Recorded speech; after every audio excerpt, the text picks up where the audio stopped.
ముద్రగడ పద్మనాభం గారు జనసేనలో చేరతారనే ప్రచారం అయితే జరిగింది. జనసేనకి సంబంధించిన కొంతమంది నాయకులు వెళ్ళి మాట్లాడడం కూడా జరిగింది. అంతకుముందు వైసీపీలో చేరతారన్నారు, కన్ఫర్మేషన్ అయిపోయిందన్నారు, వైసీపీలో ఆయనకి సీట్ ఇచ్చేస్తారన్నారు. కాకపోతే ఆయన అడిగిన సీట్లు ఆల్రెడీ ఎప్పుడైతే ప్రకటించేసిందో వైఎస్ఆర్సీపీ, ఆయన కూడా ఇంకా వైసీపీలో చేరేది లేదని ఆయన కుమారుడు తేల్చి చెప్పేశారు. ఆ తర్వాత జనసేనలోకి వెళ్తారు అనేది. కాకపోతే ఇంకా జనసేనతో కూడా ఆ మంతనాలు అనేది వర్కౌట్ కాలేదా, అందుకే ఆ చేరిక అనేది ఇంకా పెండింగ్లో పడిందా? ఎందుకంటే కాపు సామాజిక వర్గానికి సంబంధించి ఒక కుల నాయకుడిగా ముద్రపడిన ముద్రగడ పద్మనాభం గారు నిజంగా జనసేనలో గనక చేరితే దాని ఎఫెక్ట్ ఎంతో కొంత ఖచ్చితంగా ఉంటుంది.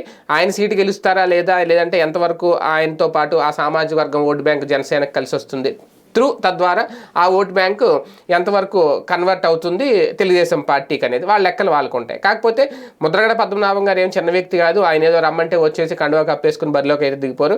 ఆయనకు కూడా కొన్ని లెక్కలు ఉంటాయి, కొన్ని అంచనాలు ఉంటాయి, కొన్ని డిమాండ్లు ఉంటాయి.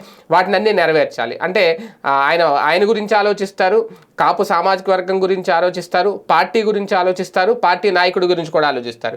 పార్టీకి రాజ్యాధికారం రావాలి, పార్టీ నాయకుడికి రాజ్యాధికారం దక్కాలి, పార్టీ అధికారంలోకి రావాలి, దానికి సంబంధించి ఏం చేయాలి అనేది. ఎందుకంటే ఆయన సీనియర్ నాయకుడు, మాజీ మంత్రిగా కూడా పనిచేసి ఉన్నారు గతంలో.